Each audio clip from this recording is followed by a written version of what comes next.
Hello, everyone, and welcome to another episode of the Gut Wrench Podcast. Episode number. 1 second, I'll be right with you. I gotta go check that episode number because I myself am not even sure what episode number that we have ventured to.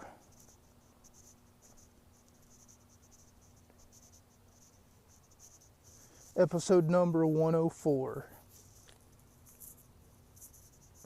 Thank you all so much for joining me here this Sunday morning, I suppose, even though it's technically, for me, it's Saturday night. I mean, I don't consider it morning unless the sun's actually about to come up, so, otherwise there's nothing between morning and night, Either it's morning or it's night, if you're going by your own logic.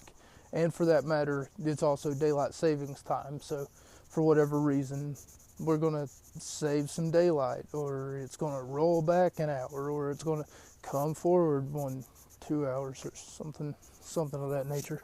The Teen Titans tried to explain daylight savings to me once upon a time. And not even the good Teen Titans, now I'm putting that in air quotes, of course, the quote good Teen Titans. By Teen Titans, I mean the Teen Titans Go. They did this episode where apparently there was a farmer. His name was Old MacDonald, and he had a farm, obviously, because he's a farmer. I mean, everyone knows that.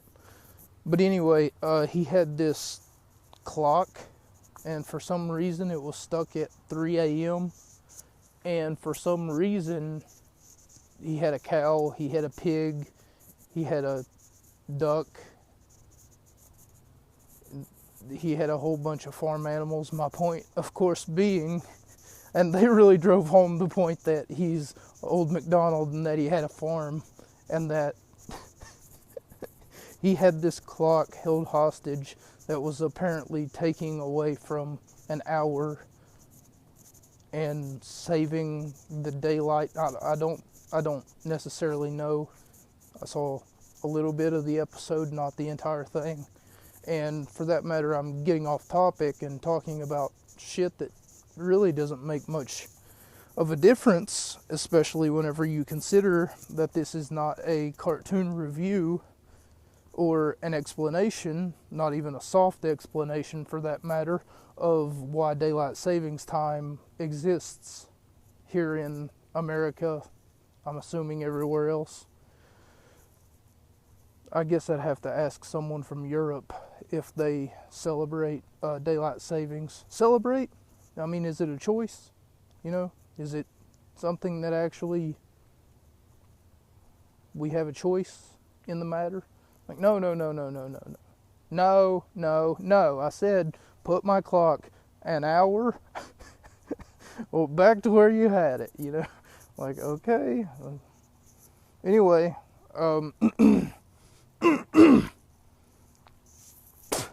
welcome to episode 104 of the Gut Wrench Podcast. Last week I did not do an episode. A lot of you probably ventured into that, not seeing an episode last week. And here's the thing. I uploaded an episode and I called it, quote, bonus content. What part of bonus content don't you understand, people? If it's a bonus content episode, then of course I'm not going to be here. I'm joking. So I recently went ahead and just decided that was a good idea. Whenever I'd found that old episode for meticulous reasons, I was like, oh yeah, I was just searching through my phone files and happened to find it. Then I was like, I wonder if I can upload this.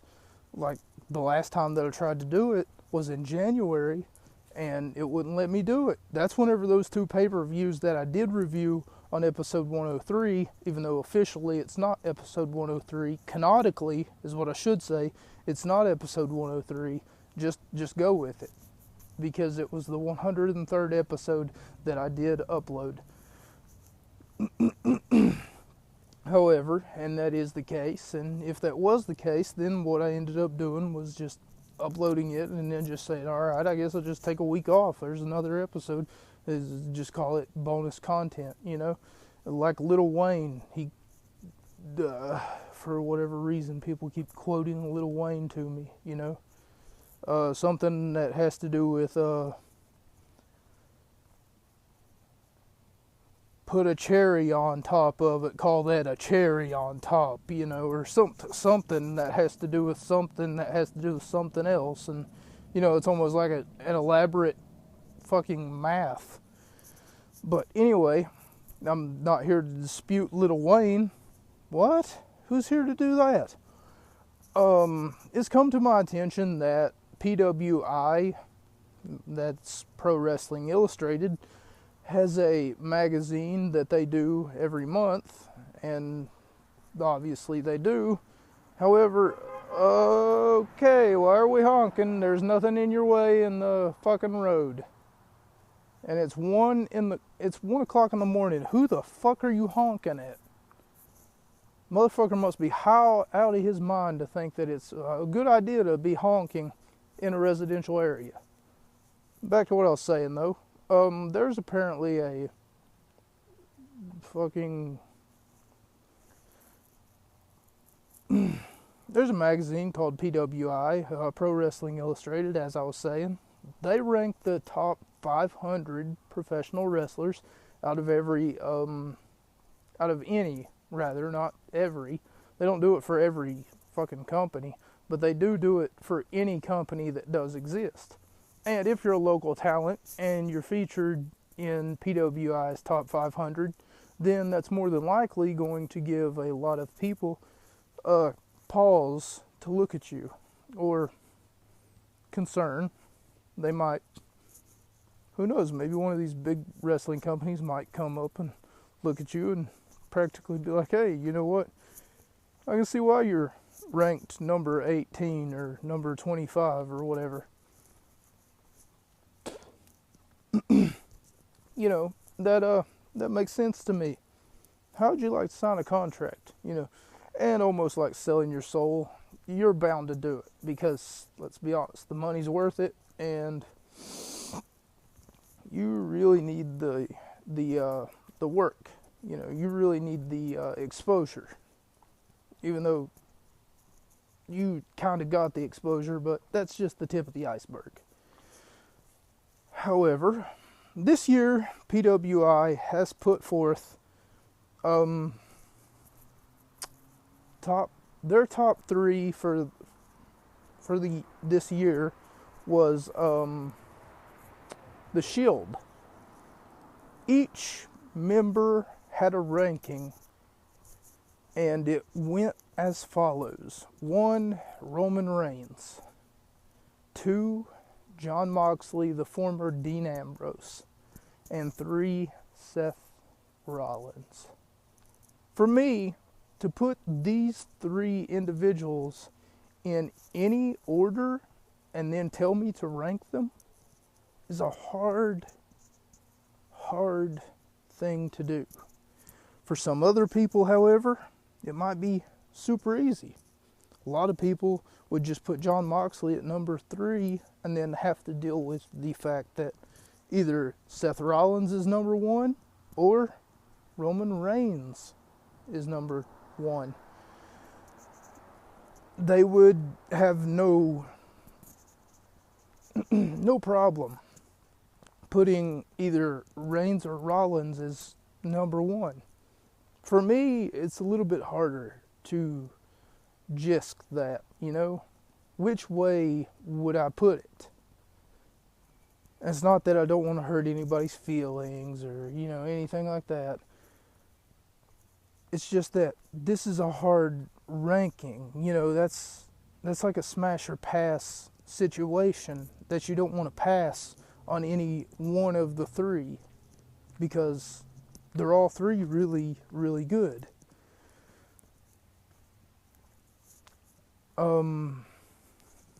As of recent, the person who's doing the least amount of work, in my opinion, is Roman. So I guess I'd have to put him as number 3. And then it would just come down to Jon Moxley and Seth Rollins. You know, who's the hardest worker, who's the more... And whenever you look at their history, and especially you look at both men's, I don't know. It's weird too, because they've got so much in common. Of course, Jon Moxley got married to Renee, who has a podcast of her own called Sessions. Of course, Rollins got married to the man, Becky Lynch, which, I mean, in all seriousness, but also playfully, I like to make this joke. Who's the real man in their relationship? You know, because Becky is considered the man, and also Rollins is at one point in time considered the man. Anyway, I'm getting off topic, and I'm sorry for the late start. This week, on episode 104, before I start reminiscing about the fact that they both have children now, and it's a weird dynamic. Survivor Series 2012 is what we will be looking at. Why? Because the Survivor Series is right around the corner. We're inching closer and closer to Survivor Series 2023. And there's a lot to unpack here. So why don't you take a seat? Oh yeah, and I didn't mean to Chris Hansen you guys right there. Why don't you take a seat? You know, those of you who understand that reference, good for you. You know, that's a not only that, but it was also a South Park. This is a South Park running gag where Chris Hansen comes in and then he keeps telling Cartman, "Why don't you take a seat?" And he's like, "No, I can't do that." And then all of a sudden, Cartman would like slowly back up, and then he would be like, "No, I can't take a seat." He's like, "I gotta go." And then Hansen was like, "You sure? Just take a seat." So funny. Anyway, not only is it a running meme in the TCAP community, but also it's a running meme in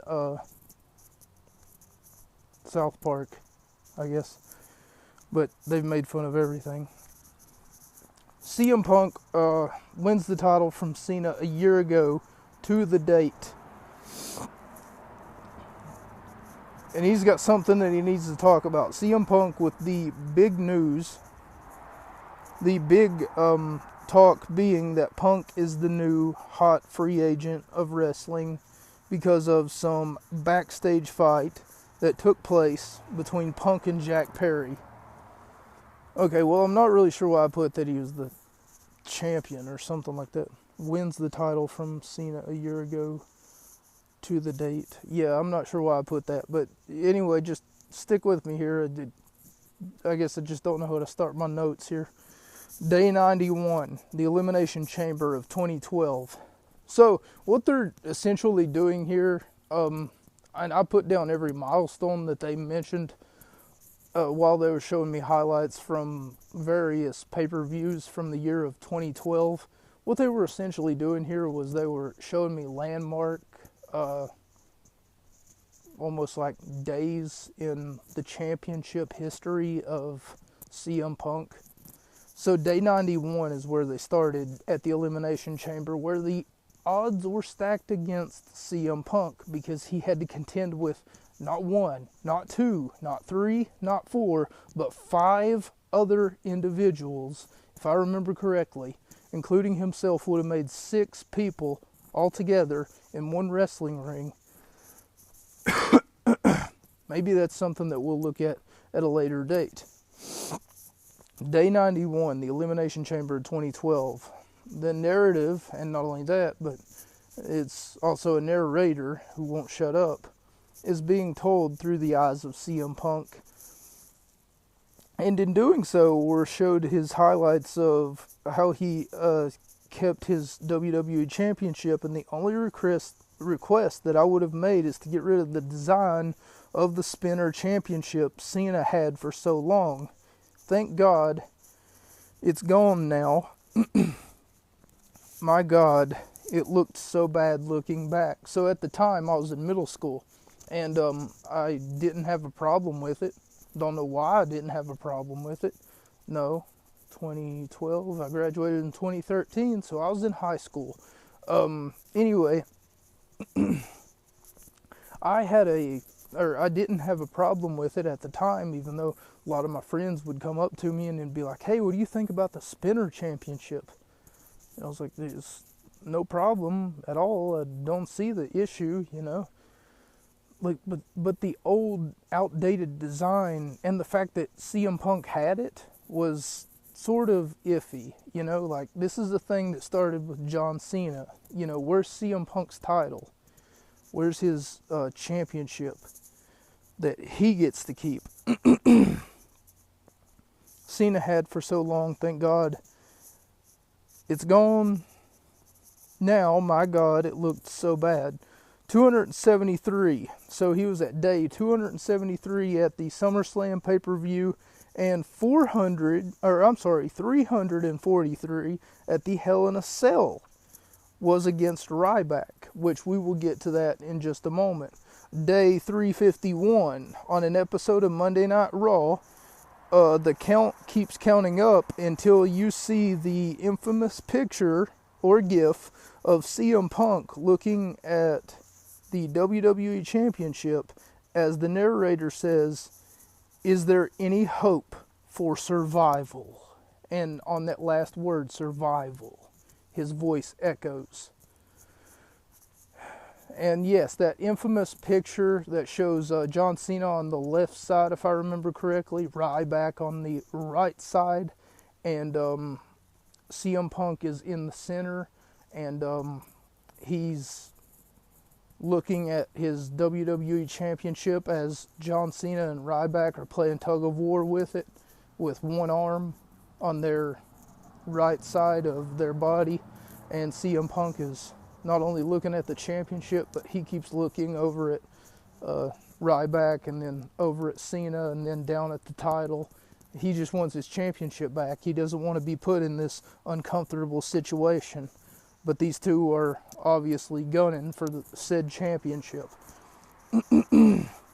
Okay, so here's an inconsistency that I never thought I'd say. For the first time ever, Michael Cole and Jerry Lawler and JBL, all three tandem, apparently, according to Cole, this is the, quote, first time ever these three are working together. Someone should probably fact check that, because I think it's inaccurate to think that, considering how long all three of them have worked for the company. What did Cole start in 1999? What's Jerry Lawler been in the company since, like, the first Royal Rumble, maybe, since before then? I mean, Lawler's been in the company longer than Cole, I know that's for sure, but around the same time, or for that matter, well, he's been in the company then, because he's been in the company since they were territories, and he was the, quote, king of Memphis. For a sec there, thought that for sure he was ripping off fucking, what's the name of that guy? Elvis Presley. But no, he's not ripping off Elvis Presley. I mean, he didn't come out and start screeching about a hound dog and how, you know, he can just play the guitar and, you know, he can shake, rattle, and roll and all that other shit. No. That's not who Jerry Lawler was trying to rip off. He's just trying to be the king in a time when kings and queens didn't exist. Anyway, I'm getting off topic again. I'm sure that'll happen throughout the night, throughout the morning, whenever you're listening to this. Don't judge me. The point, of course, that I'm trying to make is that these three have been in tandem in the wrestling company for well over maybe 30 years, a combined 30 or 40 years in the wrestling business, let alone, you know, behind the commentator's desk 10 or 12 years respectively, how have these three in tandem not worked together, you know? Doesn't make sense. Doesn't make sense that this combination up until November of 2012 would never have showed up, you know? They've been in WWE combined, let alone at the same time. There's no way that of November of 2012 is the first time that they're working together as an announced team, let alone anything else. The 26th annual Survivor Series. Okay, so this match was going to take forever, and I figured that it would. So instead of writing down all of the wrestling spots like I usually do, and I'm usually a good little mocha, and, you know, I tell you all of the highlights, and I try to be, you know, like, oh my God, what a huge spine buster. What a great brain buster. And for that matter, what a great DDT. A beautiful looking super kick from Cody Rhodes. I couldn't do that this time. And do you know why? It's because I would have been here all night. I would have been freezing my tiny balls off. Tiny balls? Who said that? Who wrote this? I mean, I would have been freezing my big dick off trying to say any, or for that matter, trying to put into words how a 5-on-5 match was supposed to go. This is what they called a, quote, bonus match, by the way. And that's just another way of saying, hey, we've got these other superstars over here.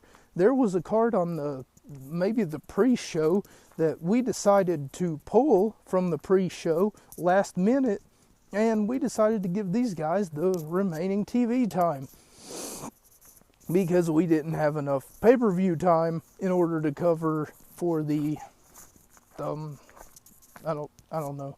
You know, it's hard to explain, but basically they needed a 3-hour time slot in order to make it go a little bit closer to the 3-hour time slot, and probably their pre-show had already ended, something of that nature.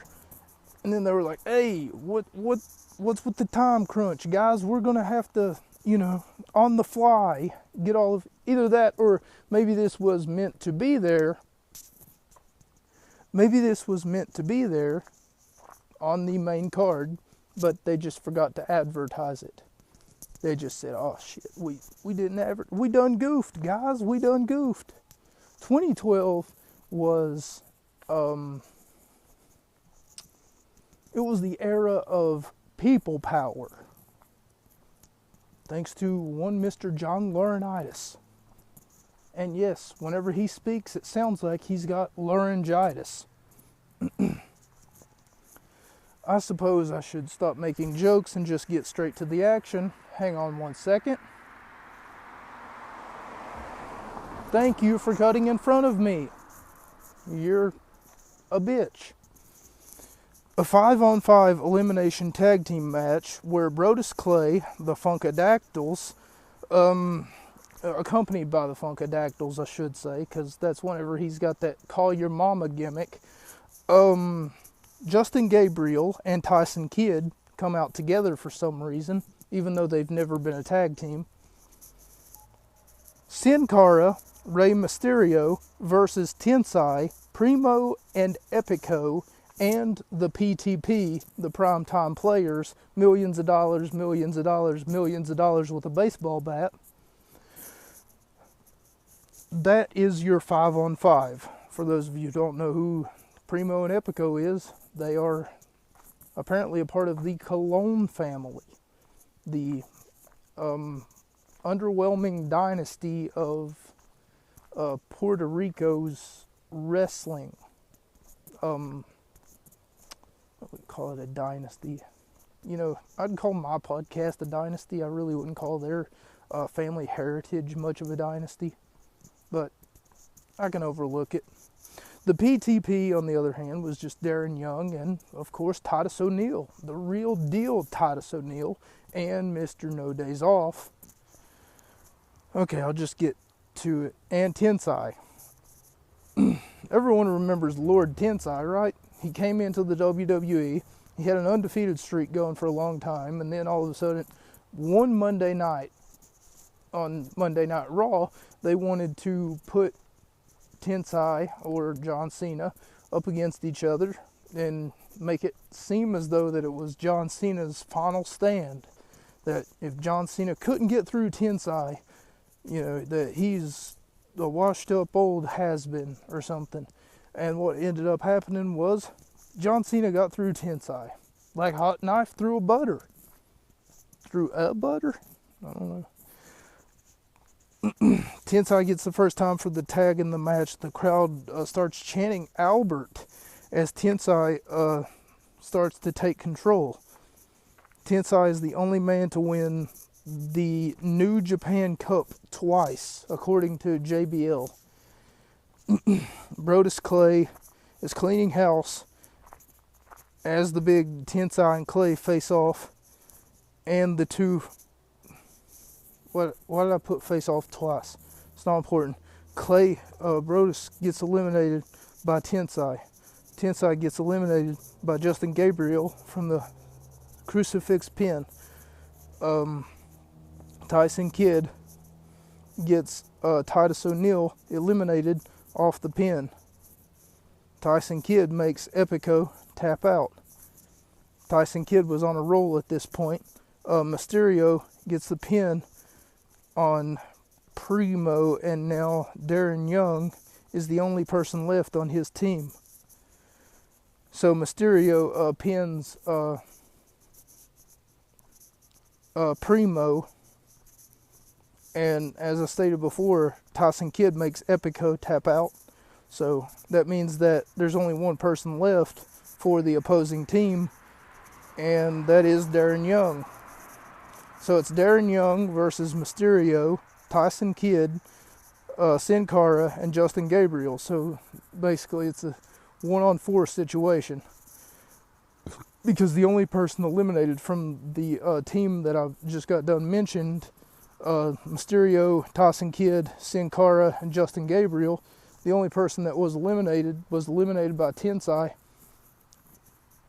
and it was Brodus Clay, before Tensai was eliminated, of course.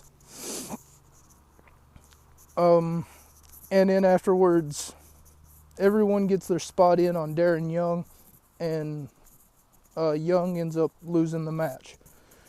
So he suffers from like the West Coast pop, and then after that he gets frog splashed, and then after that he gets elbow dropped, and then after that he gets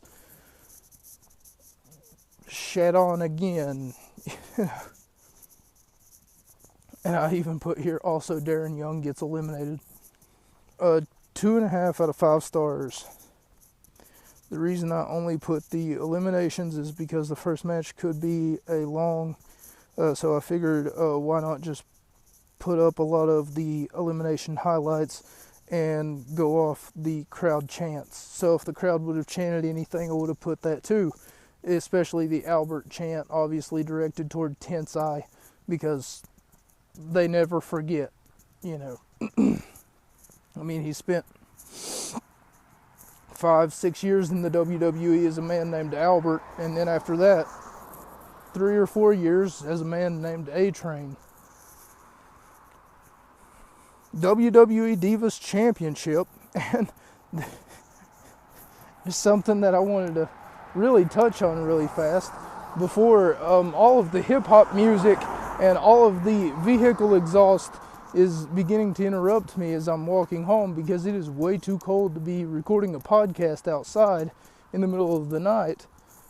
But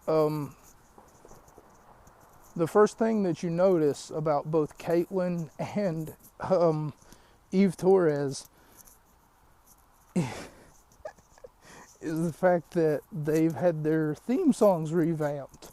Either that or someone in the production truck turned up their music way too loud, because there I am trying to listen to what commentary has to say about like whatever bullshit that they're talking about, because usually they'll give you some sort of insight as to what's happening at the match that they're supposed to be, commentating on.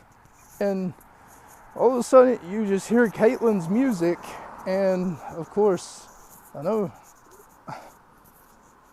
you want to spin the bottle, spin it 1, 2, 3, and you can play with me, or something like that. And it's like, I just want to be your supermodel, baby, your supermodel, baby, your supermodel, babe. So spin the bottle. And it's like, oh, okay, I totally didn't expect to hear that, but, you know. And then we get to Eve's music. Obviously, everyone's got to have entrance music, right? I mean, it just brings pizzazz to the later full front of the story, right? And whenever you get to Eve's music, so I just remember her having this really quiet song, of course, but I forgot about the revamped version that she had. Instead of, I'll try to. Okay, so here's how the song usually went. She looks good to me. She's got everything I want. She's got everything I need. She looks good to me. All of a sudden, it gets really loud because of course it does. And of course it was like the revamped version of her theme song. And I feel as though that it's very important that you understand why it caught me off guard. Because I guess I'm a wrestling critic. Of course, I have to criticize everything from the theme music to the boots that they wear. And, you know, oh, that was a terrible drop kick. And, you know, that was a horrible suplex. And I didn't much care for that eye rake, that chop, and for that matter, the DDT. The ending of this match sucked. Anyway, once you get to Eve's music, instead of she looks good to me, she's got everything I want, she's got everything I need, all of a sudden you just hear the, she looks good to me, I got everything I want, everything I need.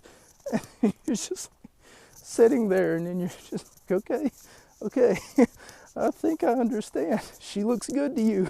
Calm down.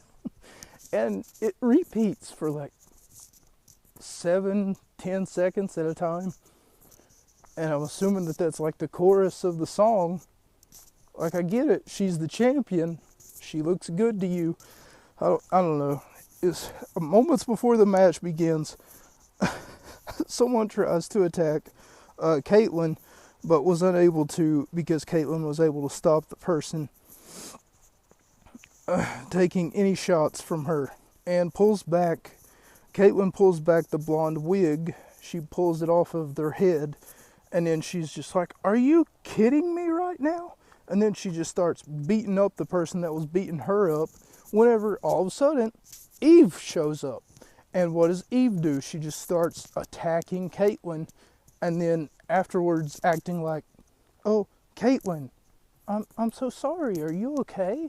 I would hate for something to happen to you before our match. So of course Kaitlyn shoves her to the ground and then says, oh, Eve, are you okay? I would hate to have something happen to you before our match. And then I'm just sitting there thinking, what's going on? Just come up with, like, you just stole Eve's line. Don't mock her.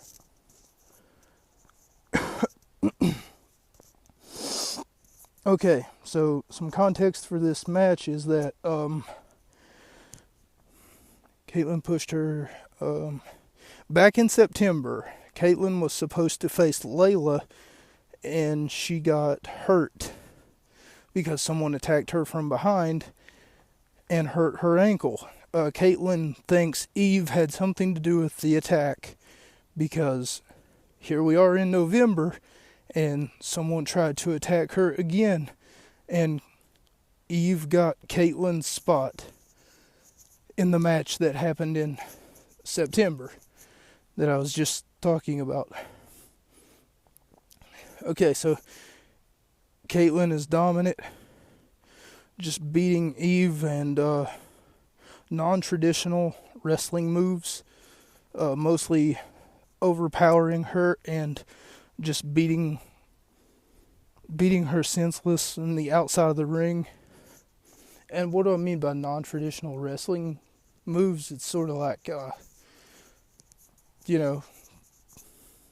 slap to the face, and not even a headlock, but I'm going to step on her toes, and then I'm going to do what looks like a dragon screw, but it's not actually a dragon screw. I'm going to beat her head off the ropes. Okay. And there I was, just waiting for the suplex, with some sort of offense, but no. The most she gave me was like a Lou Thesz press. Eve with a sloppy looking Lou Thesz press and a 1 count on Kaitlyn.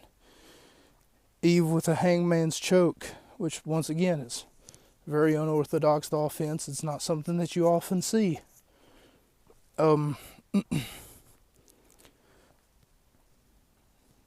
Eve taking control moments before getting her face beat off the canvas.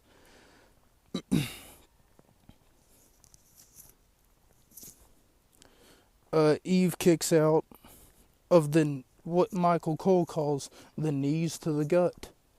Don't know what the knees to the gut is, but I seen the move, and I still didn't know what to call it. Eve then pulls the rug out from under Kaitlyn's legs, disorienting her, and gets her back in the ring for the 3 count, and retains her title from a neck breaker. So Kaitlyn was literally having the rug pulled out from underneath her, because there she was on the ring apron, and then she got caught up in it, and Eve just almost like slipped the ring apron under, and it caused Kaitlyn to fall. Literally pulling the rug out from under her feet. I don't know. So Eve wins her Divas Championship. And she retains.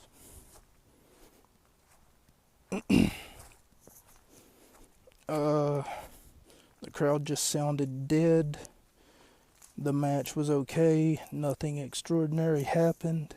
Barely any wrestling happened at all. And I gave it 2 out of 5 stars.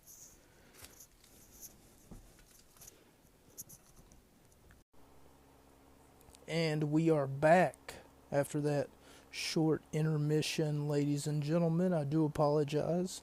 So we were just talking about how I just went off of the what the crowd said, and yes, crowd reaction does play somewhat of a role in the rating that I give a match. If I feel as though that the crowd was dead at times, then the lack of crowd reaction will garner a lower rating. It's just that simple, because I'm trying to figure out, was I entertained? Was the crowd entertained who attended that night? However, the crowd reaction here was sort of dead as far as Eve Torres facing off against Kaitlyn goes. 2 out of 5 stars. Okay, so Cesaro comes out, and his entrance music isn't nearly as loud, even though it sounds a little bit loud, It's probably some echo or something that I'm hearing. And keep in mind, I try to listen to these pay-per-views with headphones, Bluetooth, preferably, in, or a speaker, and at this point in time I was listening with a speaker. Anyway, in a few days, according to Cesaro, USA will celebrate yet another holiday that he says makes, quote, no sense, end quote. What does America have to be thankful for? Question mark. A weak economy? Question mark. a weak infrastructure, question mark. But I know one thing we can all be thankful for. And of course, he's talking about the fact that Cesaro is your United States champion. And this is the United States Championship match as champion Cesaro faces off against number one contender R-Truth. Truth starts off strong with a few pinning combinations early on to Cesaro, knocking him off of his feet multiple times, just to rub it in his face that he can knock him off of his feet. Both men are about equal in size and strength, I would say. Yeah, probably. I mean, they're both around 250, 260, as far as weight goes. So no one really has a clear-cut advantage here. Cesaro applying pressure with the gut hold, and that's all that it really was he almost had, not for a cheap pop or anything, but he almost had a gut wrench on R-Truth. There's your cheap pop. Mocha. There you go. I just gave myself a cheap pop. I hope you're all happy. I didn't mean to. It wasn't meant for me. Anyway. Thanks a lot, Obama. Cesaro applying pressure with the gut hold, which is what I put here because I refuse to call it a gut wrench. And then he picks him up in the gut wrench to do the gut wrench suplex, but he only gets a 2 count on R-Truth.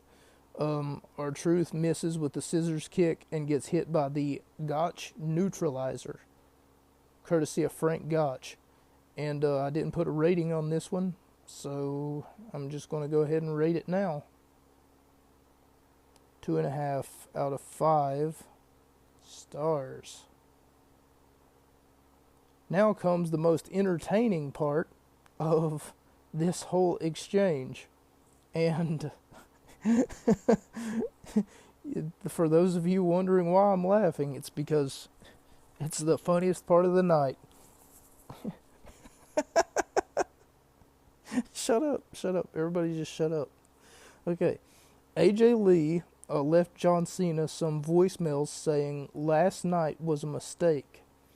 And she loses control when she sees him, which is very funny. It's very odd that she would say that she, quote, loses control when she sees him, because she must be the only one who can see him. Shut up. John Cena voicemails. Anyway, AJ then slaps Dolph Ziggler after he says, "What's more disappointing?" Of course, this is from the highlights that they showed from what happened last week on Monday Night Raw.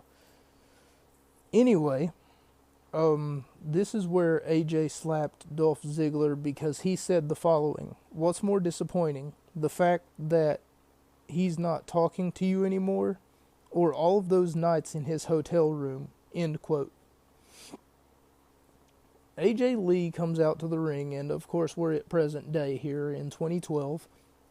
Whenever I say present day here in 2012, I'm talking about the pay-per-view present day. I'm not delusional, and I don't think that we're still in 2012, for those of you wondering. Anyway, recapping the pay-per-view, AJ comes down to the ring, and she says she's got some evidence to show Vicky Guerrero. The crowd is booing as Vicky comes out of the building, and she's you can clearly hear the boos echoing through the arena as Vicky shows up. And so I would like for you guys to relive this part with me, and there's probably a clip on YouTube somewhere, I'm sure. The interaction between Vicky and AJ Lee here is quite hilarious, if I do say so myself. AJ shows a picture that is clearly doctored, it's clearly edited, of Ricardo Rodriguez and Vicky Guerrero eating tacos together and makes fun of them for it. She assumably makes fun of Vicky for it, not really Ricardo, but commentary is laughing at everything, and it's contagious. Oh my God, it's so contagious. So it just shows Vicky Guerrero with her mouth like really wide open and almost like she's trying to fit this whole burrito in her mouth. And Ricardo Rodriguez, usually whenever he's doing the pose that he's doing, he has a microphone to his mouth, but this time he's got a burrito to his mouth. So you can clearly tell that someone used Photoshop to cut out the microphone and put the burrito where the microphone should be, where Ricardo Rodriguez is. But I'm not really sure what they did with Vicky's picture, but they're side by side, like so close to each other. It's hilarious though. The crowd seems to enjoy it, and for that matter, everyone except for Vicky seems to enjoy it, because Vicky keeps reminding AJ that I am your boss and you will show me some respect. And then she's like, well, you're not going to be my boss for very long, especially if... And then she's like, I'm going to show you the second picture that I have. So she shows her the second picture. Oh, okay. Hang on, just a few more tidbits with the Ricardo Rodriguez burrito thing. She says, making fun of her for it. She says, you didn't expect me to believe that that's just a meal. That's just a business meal, do you? Because, of course, she's talking about the fact that maybe Vicky Guerrero, the general manager, or who's supposed to be the general manager of SmackDown, or the general manager's assistant of SmackDown, one of their many shows that they have, that WWE has. Anyway, somehow has found herself in a position of power, and now she's taking advantage of it because she's having leisure and she's sneaking off with her employees to have dinner with them. Perhaps there's something more to that. They're working with what they can because this is a PG product and they can't exactly, Jerry Springer this bitch. Uncensored Jerry Springer, of course. I've tried to watch Jerry Springer, and every time that I've tried to watch Jerry Springer, it's like, every other word is beep, beep, beep, like they're fucking backing up a taco truck or something. Anyway, you don't expect me to believe that that's just a business meal, do you?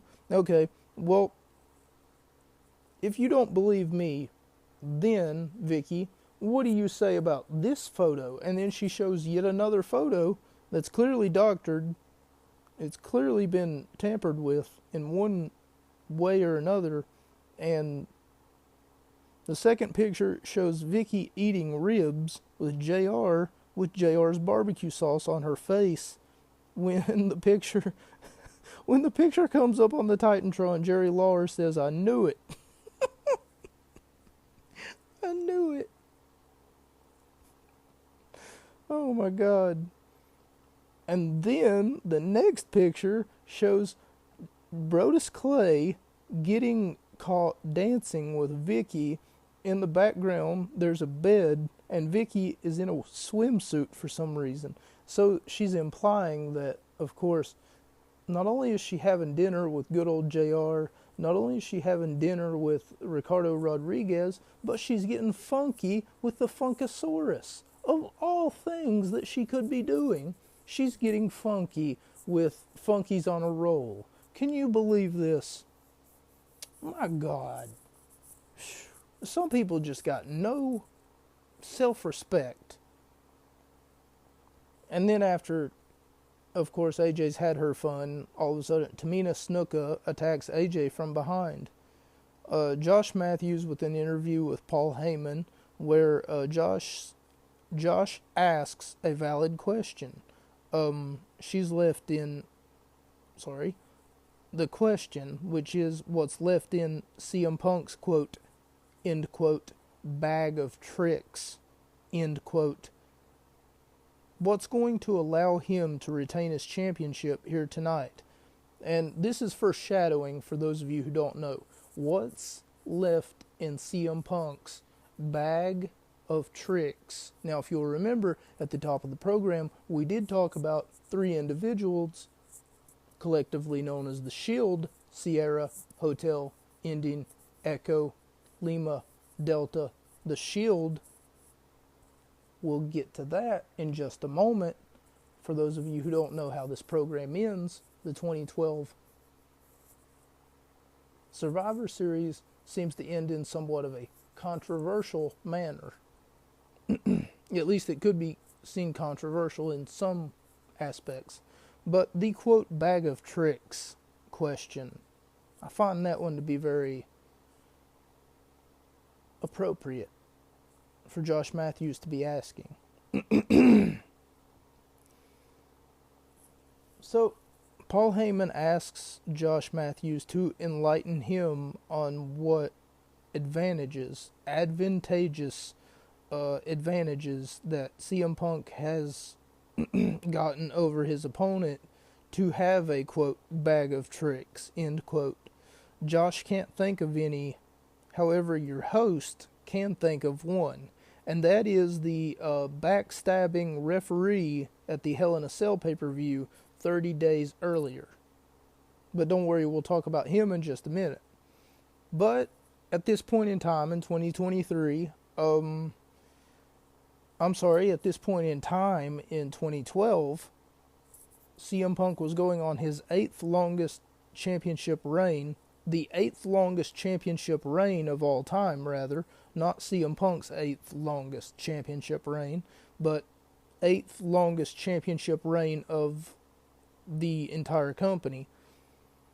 And I'm sure that after Roman Reigns has held it for going on 1,800 days, the last time that I checked, the reporter that is talking right now, Mocha, checked 1,775 days, or 77 days, but I'm sure that by the time that this episode airs, and for that matter, by the time that this episode is at least a week old, or for that matter, even 30 days old,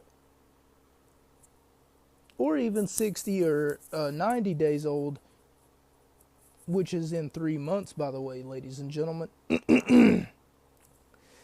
for the foreseeable future, Roman Reigns, who did retain his title here tonight, at the pay-per-view that he just had a match in, I don't know who his opponent was, I do apologize, I don't really watch WWE all that much anymore, but anyway, for what's going on, 1,800 days, that number has since decreased thanks to AJ Styles breaking JBL's SmackDown reign. So what I'm trying to say is that the 8th longest reigning champion of all time, I'm sure that he is now like the 11th or the 12th longest reign of all time, because CM Punk's championship reign at this point in time may have been impressive, but now Roman Reigns has held the title for 1,800 days, or going on 1,800 days, which is almost unprecedented. And AJ Styles breaking JBL's SmackDown record reign would have moved CM Punk's even further down the line, which it did happen. Paul Heyman brings up the B plot, stating that Cena is distracted by chasing AJ Lee. world title championship match, and I was wrong about this match. So I wanted to gloat at about this point in time. I thought that for sure I would be gloating that Sheamus beat the Big Show. I had all my money on Sheamus, and then I was like, oh man, they make this too easy sometimes. Because, I mean, let's face it, what is the Big Show, like 50?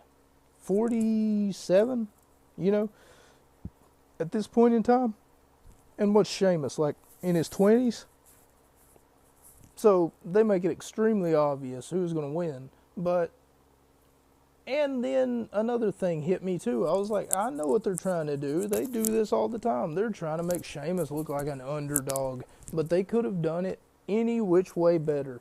You want to know how you make Sheamus look like an underdog? You take 5 guys and you put them up against Sheamus. Make him face a group of guys who have a collective goal or something. You know, make him face the Nexus. Make him face some sort of renegade group who doesn't like him because he's too white, or because he's I wanted to say Mexican, but he's not Mexican, because he's Irish, something of that nature. Make him face the numbers game. That's how you almost like put the numbers, or for that matter, make him feel as though that he's got the odds that are not in his favor. But I was wrong. Shows highlights from 3 weeks ago when the Big Show beat Sheamus to win the World Championship. My question is, why should I care? Look at what I'm saying. Sheamus, at this point in time, was fresh new talent. Big Show is, maybe to my knowledge, only won one time before this. Yeah, he's only won the world title one time before this, and that was maybe at or around the Survivor Series 2000. I might have to do some fact checking, which I didn't because it's not important. But my point is that does Show bring anything to the table that Sheamus doesn't? You know, and Sheamus, who's obviously 20 years younger, 30 years younger than the Big Show, what's the goal? You know, was the goal to make Sheamus look like an underdog? And if so, you could have done that better. Maybe put Sheamus up against multiple opponents. This doesn't feel like the odds are stacked. Or I'm sorry, this doesn't feel like the odds are in Big Show's favor. They had people a few years ago chanting, please retire, at the Big Show. And now, thanks to AEW, they're chanting Big Show or Let's Go Big Show. They're no longer goes by, even though he no longer goes by his name, Big Show, he now goes by his real name, Paul White. Footage shows Big Show attacking Sheamus from behind in a bar or a church. It looked faked, but I could be wrong. So if I'm to use my own, what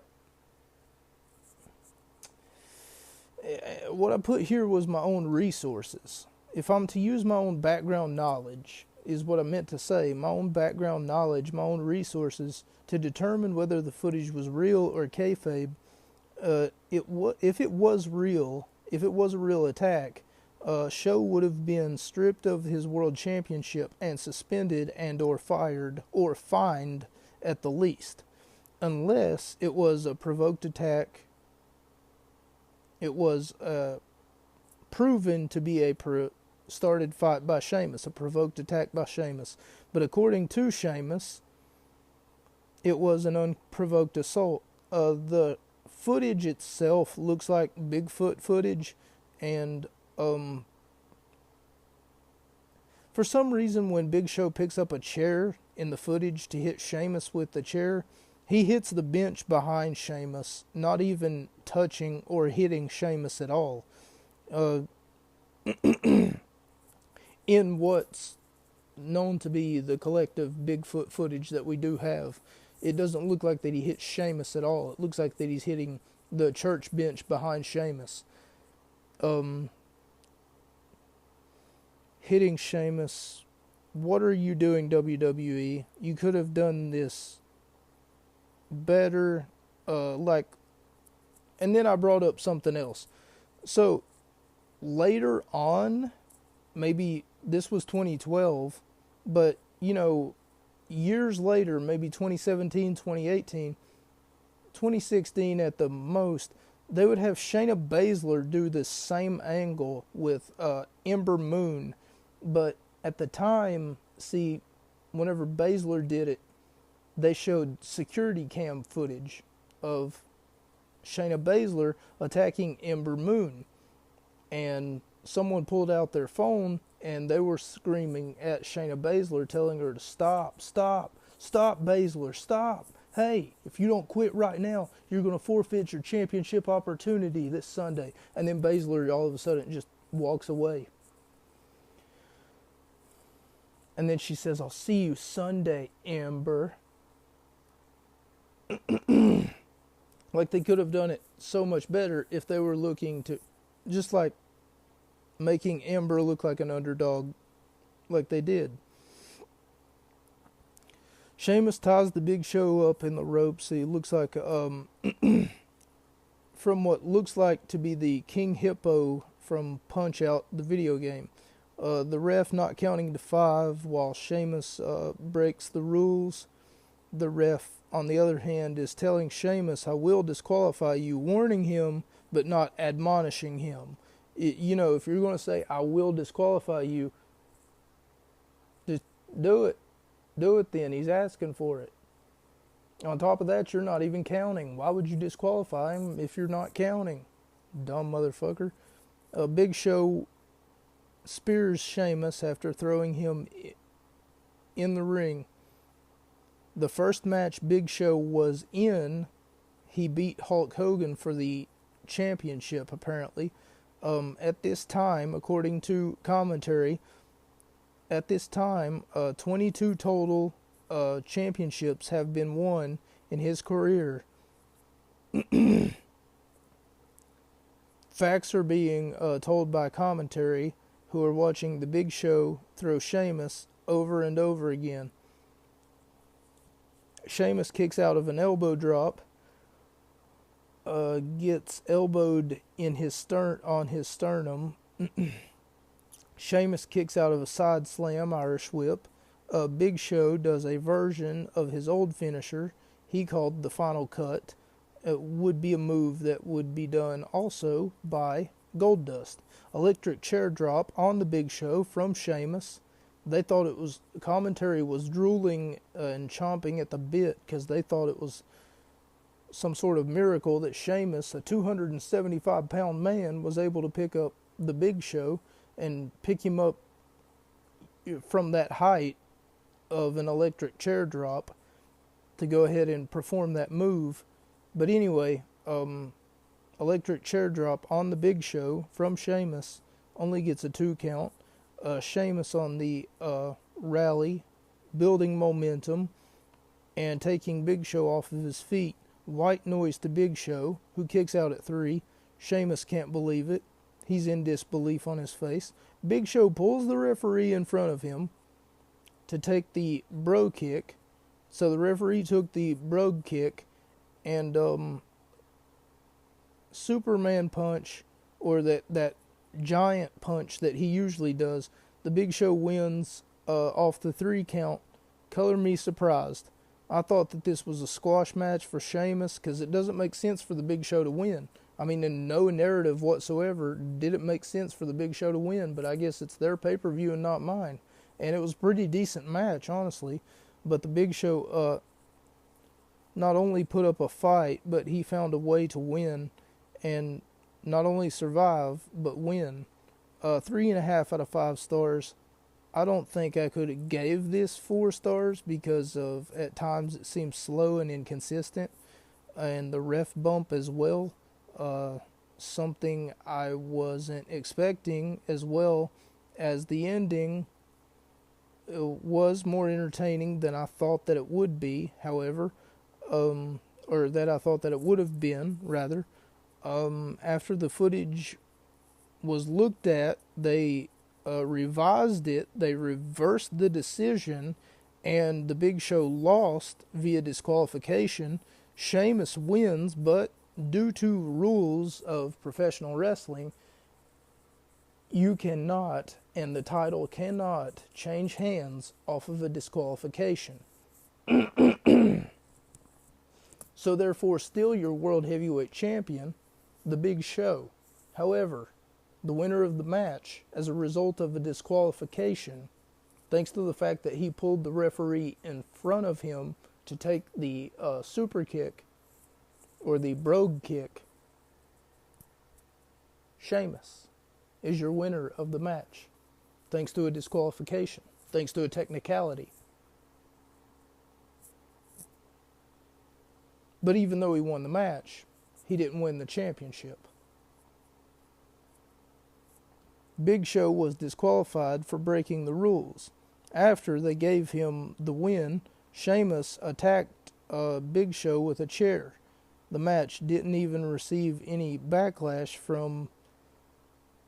so had it been up to me, and I was one of those referees right there, and Sheamus just kept wailing on the Big Show with like a chair, and it's completely uncalled for, especially after Sheamus, I'm going to put this in air quotes, wins the match, I would admonish Sheamus, and those two referees kept getting really close, but every time that he would like swing the chair, they would get really far away. There were two referees at ringside, for those of you not or trying to keep up with me, but not exactly keeping up with me. Two referees at ringside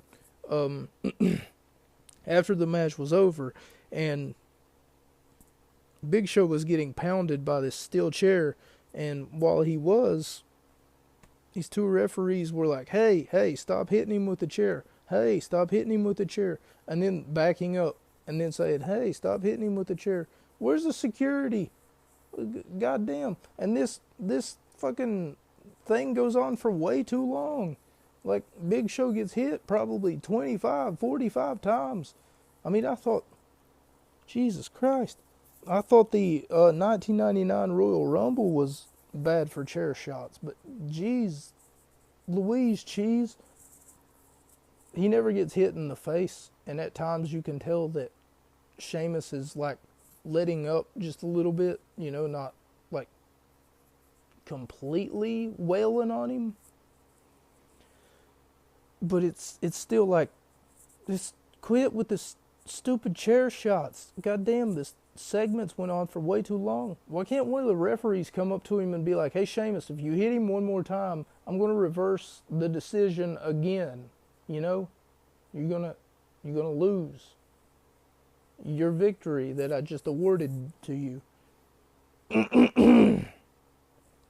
Like I said, this goes on for way too long. And now it's time for our co-main event. As Alberto Del Rio comes to the ring in a 1953 Rolls-Royce, a classic car, might I say, worth over $100,000 according to commentary, but what do they know about classic vehicles?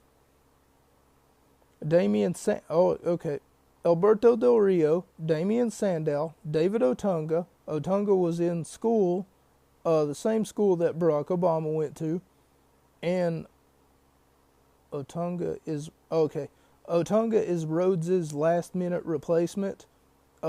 Wade Barrett is here because The Miz quit and joined the other team in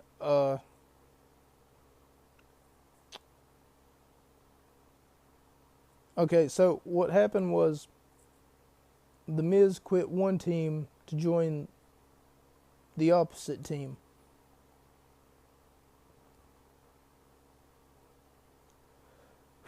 Okay. I have a problem with the fact that the WWE Tag Team Championships are not on the line. The Intercontinental Championship is not on the line either. Okay, so Team Foley is made up of Team Hell No, which is, of course, your Tag Team Champions.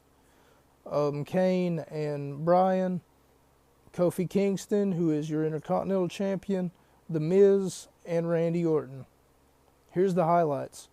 Otunga, at this point in time, apparently, according to commentary, is 21-0 at lawsuits because his day job is that he is a lawyer.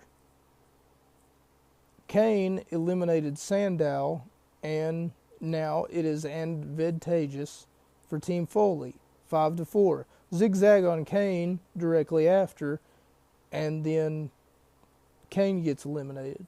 4-4. It's a tie game right now. Cole makes a reference to the fact that JBL was captain of his team. He says, and I quote, back in 2018,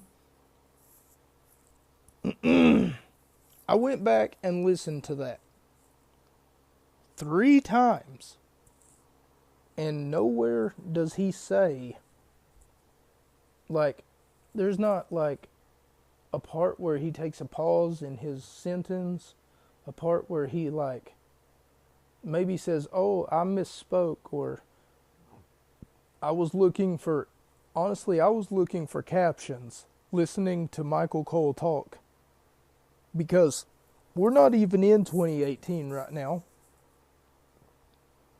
And Michael Cole makes a reference, maybe he meant in 28, holy shit. Maybe he meant in 2008, because apparently he's making a reference to something that happened, and that certain something is Team JBL versus Team Shawn Michaels, which could have taken place in 2008. I'm not sure. I don't necessarily remember. It doesn't exactly stick out to me. That's not a memory that I remember droning on, or for that matter, watching. Anyway, Cole makes a reference to the fact that JBL was the captain of a team back in, like I said, 2018. Cole, did you mean 2008? Because you do know that the pay-per-view that we're reviewing at this point in time is in 2012, right?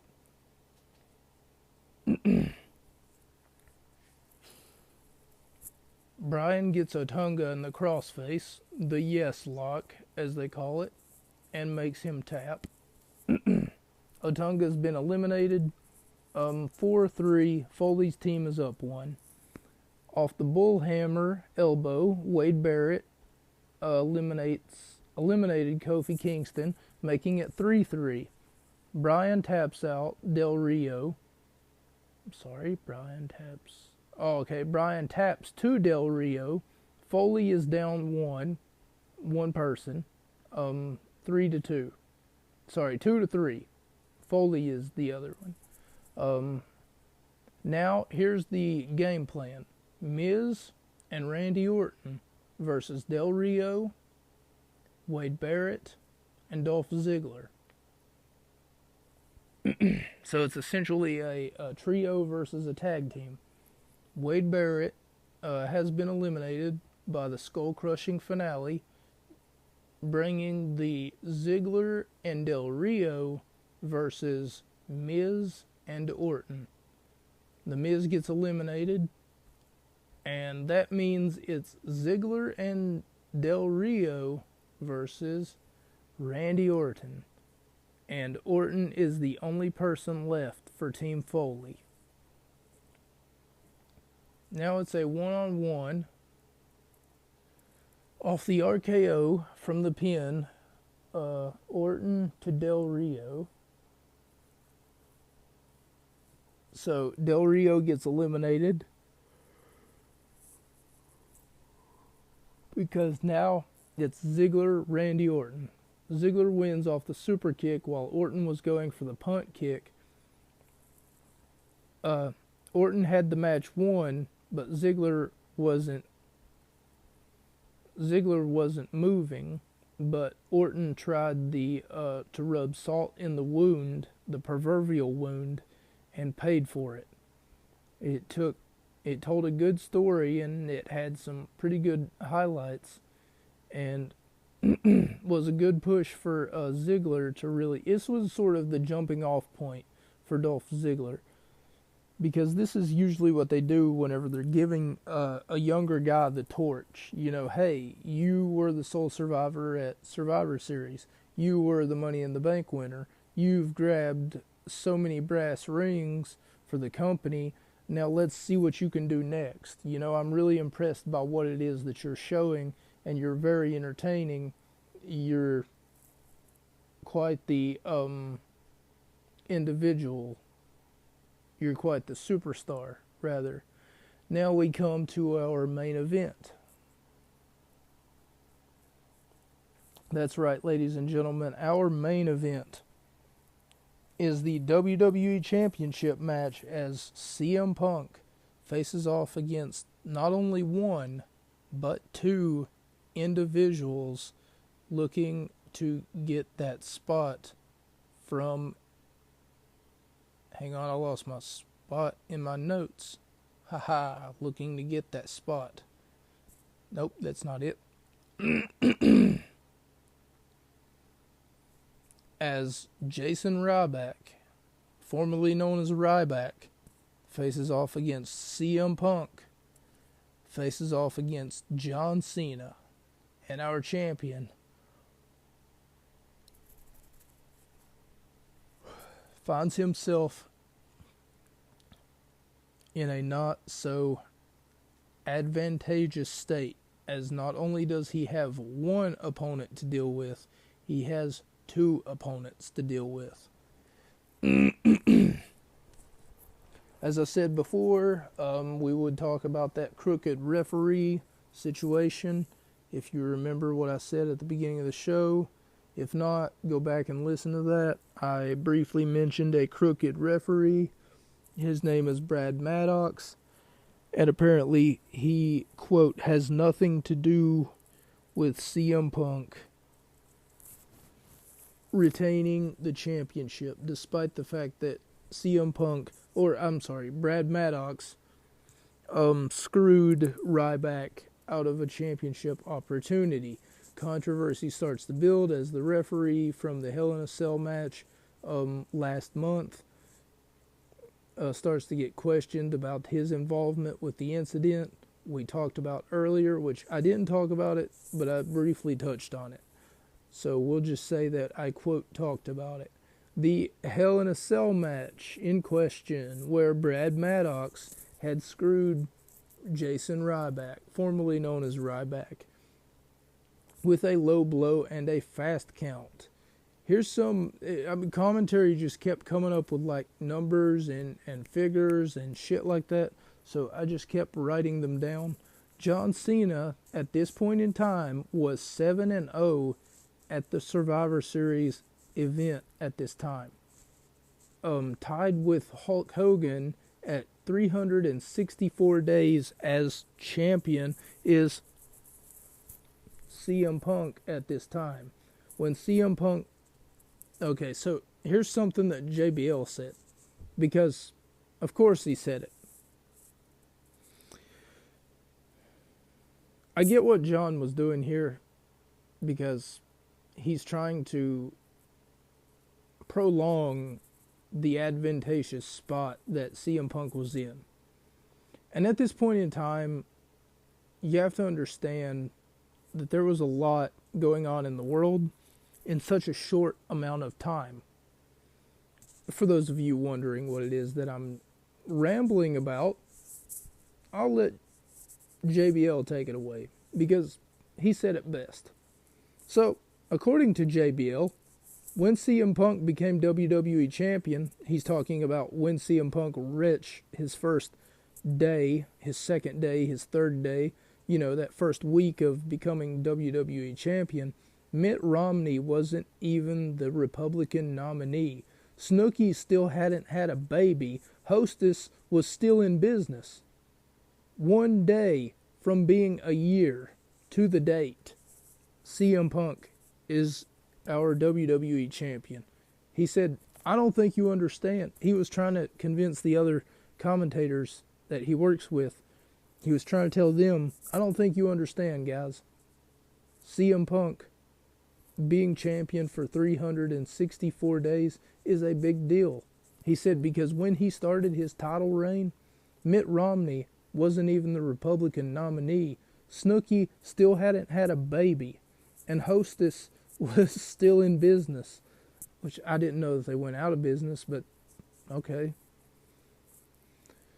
The longest title reign in 6 years. At that time, John Cena held the title for 380 days between 2006 and 2007, but I think Edge stopped that title reign. Could be wrong. CM Punk is 3-0 in triple threat matches in pay-per-views this year, 2012. Whenever I say this year, by the way, I'm referring to the year in which that I'm reviewing this. Oh, holy shit. No, I'm not. I'm referring to the year of the pay-per-view that I'm reviewing. As if I'm reviewing this in 2012. Okay, so after all of those facts, I guess if that's what you want to call them, because I didn't check them, I'll just take their word for it. After throwing Punk out of the ring, the two number one contenders lock eyes and size each other up. Because believe it or not, I'm pretty sure this was like the first time that Jason Ryback, and John Cena were actually getting like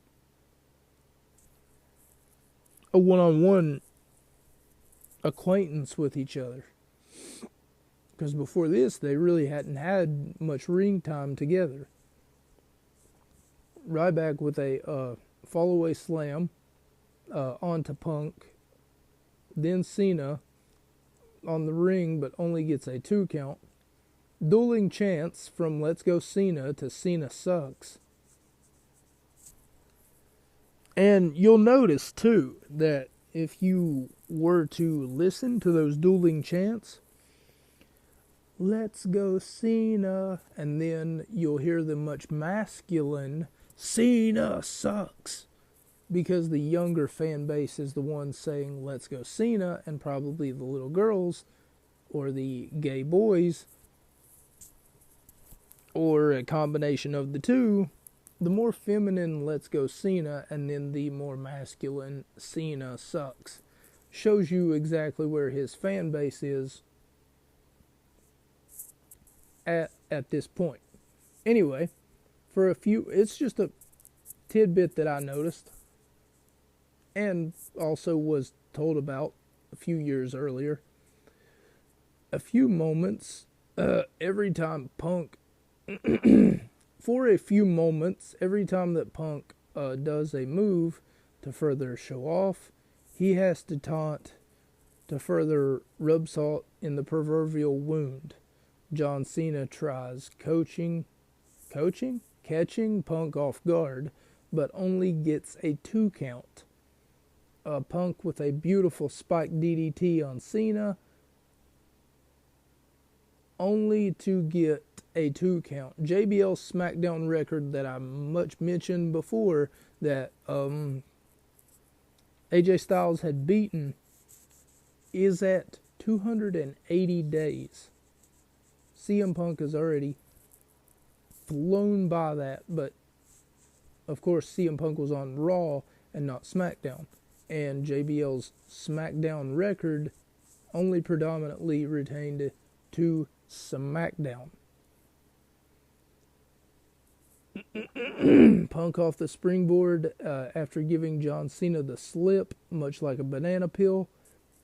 Punk, who went to the reverse chin lock on Ryback, while Cena laid outside. Feed me more chants start to stir and echo. John Cena has the STF locked in the center of the ring. God damn it. I wish that I would have put who he put the fucking hold on, but it's fine. Cena and Punk put Ryback through the announce table, almost like they looked at each other. CM Punk and uh, John Cena looked at each other, and whenever they did, they had a common goal at this point in time, and they were like, we need to silence this motherfucker. You know, we need to put him down. So what did they do? They did a double DDT. Double DDT? It was a suplex, wasn't it? Had to be a suplex. Each one of them got on each arm of the big man, and they sort of just slang him until, yeah, it was a suplex. They did sort of a double suplex through the announce table, and wow. I mean, Ryback was down for a while. Punk hits the GTS only to get a 2 count. AA from Cena to Punk almost out of thin air. It was almost made me think that this match was over. Almost made me believe that Punk lost the title. So close, but it was still a 2 count. Feed me more chants. Echo as Ryback lays out John Cena on the outside of the ring, and in doing so starts to build momentum toward a CM Punk encounter. Close 2 count yet again as Ryback gets the 2 count, thanks to right time from Cena breaking up the potential pinfall. Out of nowhere, 3 assassins, well, I didn't mean to put assassins, but I couldn't spell what I was actually going to put. 3 mercenaries show up, and like dogs in a pack, they pick up the pieces of what was left of Ryback and put him through a table, and the 3 men in question are the top 3 wrestlers of 2023 in this order: Roman Reigns, Dean Ambrose, Seth Rollins. Now, Dean Ambrose would later redact his name of Dean Ambrose, and not only that, but I don't think he could use it if he wanted to. So, he's Jon Moxley. Roman Reigns, of course, the number 1 wrestler in the world today, or at least he's number 1 ranked. Jon Moxley, the number 2 ranked, and Seth Rollins, the number 3 ranked. Anyway, Ambrose, Rollins would all be known as the Shield, and in a twist of fate that brings me to tonight's episode, the 3 men in question have recently been named the top 3 of the PWI Top 500 in that order: Roman, Moxley, Rollins. CM Punk pinned John Cena after Cena was dealt with by Ryback, and after Ryback got put through the table thanks to those 3 mercenaries, those 3 individuals that would come out of the crowd, almost come out of nowhere and put Ryback through a table. So Ryback got put through 2 tables in order to almost facilitate the reign, or the continuation, the reign of CM Punk at this time. Thank you all so much for joining me. Also, I mean, if you want to know more, I'd be willing to talk about this.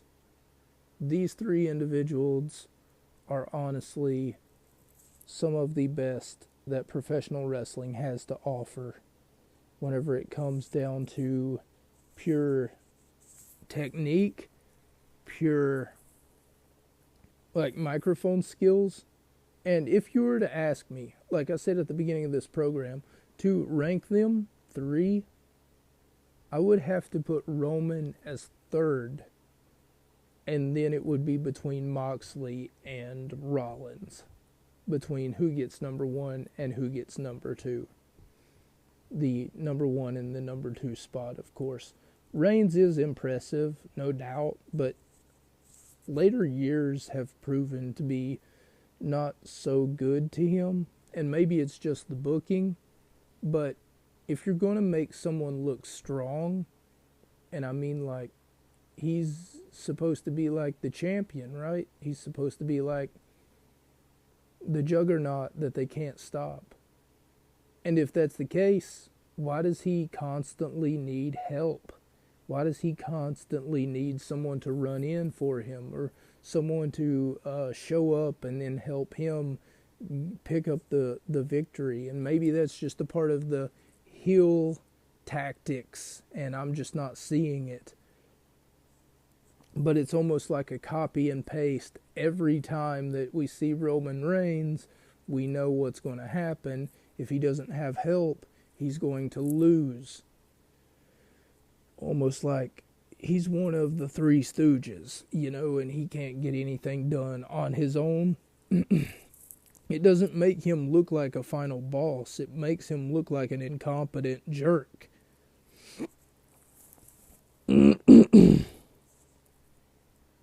Whereas though that the other two are doing great things for the wrestling world, for the wrestling community, and for that matter, for the wrestling in a whole.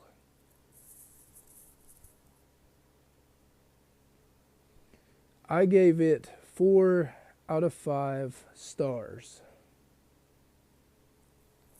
And I thought that it was appropriate, seeing as though that we are in November, to look at the 26th annual Survivor Series. That's a wrap. Ladies and gentlemen, my name is Mocha.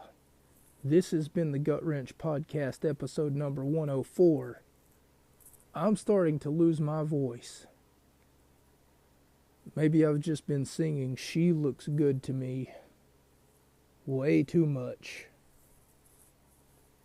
She looks good to me. She's got everything I want, everything I need. She looks good to me. It's like he's trying to convince someone, hey man, what are you doing? She looks good to me. Why can't she look good to you? I'm joking. Like, 3 people got revamped theme songs that year, and that would be like Zack Ryder. He got one. His went from "Oh radio, tell me everything you know" to like, "Oh radio, tell me everything you know." So a lot of them did get like the revamped theme songs. Anyway, that's a wrap, ladies and gentlemen. Hey, hang on here. Hey, so what? And that's going to do it for me. Shout out to the Gut Wrench Podcast, episode number 104. Am I right, boys? And thank you all so much for listening. My name has been Mocha. This has been the Gut Wrench Podcast.